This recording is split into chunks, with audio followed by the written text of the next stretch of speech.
All right, if you're having a hard time getting in the Christmas spirit, well, you may want to take a trip down to SeaWorld San Antonio. Justin is out live learning all about their holiday attractions. All right, Justin, do you see what I see? It's not a star, it's a camel. What's going on? Oh, yeah, absolutely, Paul. We got camels, we have jumpers, toy soldiers. It's such a busy morning over here at SeaWorld, and we're with the man, the myth, the legend, Chuck Calderon. Chuck, thanks for having us. Thanks for coming out today. SeaWorld's Christmas celebration is where you want to spend the holidays. We got these toy soldiers. Look at that. I'm tired just watching them. They do such a great job. One of the many new things that we have here this Christmas. Yeah, what all do you have to offer this year at SeaWorld? Well, first off, lights. You can't have Christmas without having lights. We've got millions of lights. It's such a beautiful, it's so many Instagrammable moments out here.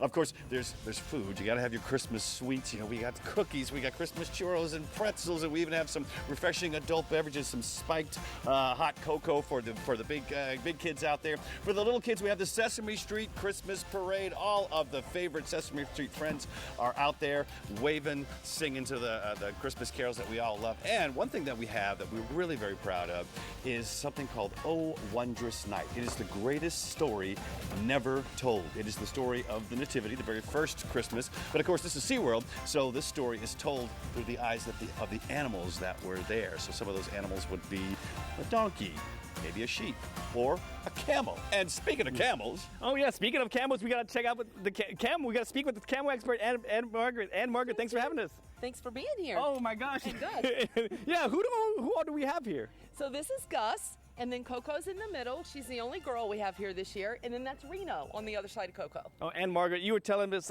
some fun facts about camels and the adaptability of camels because they're normally from desert climates. Can you tell us some of the fun facts about them? Absolutely. They have so many cool adaptations, the first of which are the eyelashes. Every girl will be so jealous of these eyelashes. They have 2 rows of eyelashes. They also have what's called a nictitating membrane. That's a long word for a clear eyelid that moves from side to side, and that keeps the sand out but allows them to see when they're walking through the desert.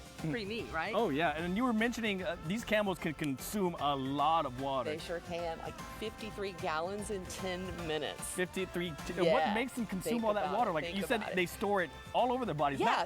It's kind of the big misconception is they store it in their hump. Correct. Everyone thinks they store water up here in the hump. They do not. They actually store the water in their bloodstream, which is kind of really unusual. They have different shaped red blood cells.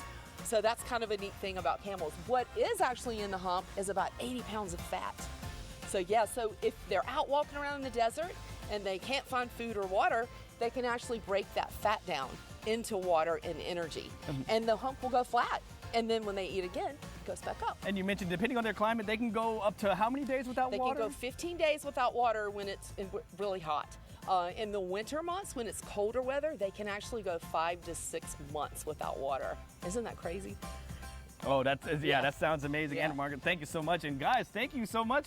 They haven't spat in my face. I don't think they were spitting. But I want to. Oh yeah, but I want to take it back to Chuck. Chuck, are there also mariachis out here? Yes, we have the mariachis. You know, in San Antonio, we love mariachis as part of our culture. We kind of put a Christmas spin on it here out at SeaWorld. So we have our mariachis. We also have Rudolph and Friends. Rudolph the Red-Nosed Reindeer is out here at SeaWorld during our Christmas celebration. I'm talking Rudolph. I'm talking Clarice, Hermie, the Abominable Snowman, all those great characters from that amazing Christmas special that we all grew up with. So again, so much to see and do out here at SeaWorld's Christmas celebration. And of course, jolly old St. Nick as well. Yeah. Oh yeah, Santa Claus is here, Mrs. Claus is here. You can actually go home for the holidays, and Mrs. Claus actually relocated her kitchen to SeaWorld San Antonio, so you can actually dine with Santa and Mrs. Claus. It's so much fun. Oh, that sounds awesome. And Chuck, where can folks get tickets, and how long are y'all running for? Yes, it's now every day through January 5th. You can go to SeaWorldSanAntonio.com to learn more about the Christmas celebration and also the New Year celebration that we have on the 31st. Oh, awesome. Chuck and Margaret, thank you so much for having us. And I'm going to send it back to Roma and Paul in studios. And guys, don't you feel the season of the spirit out here at SeaWorld? Just by watching this, yeah, it's gone up like 10 levels. But I got a question for you, Justin. I think I've got the answer, but why the black and white hats instead of the red one? It's an orca, Paul. Come on. That's what I thought.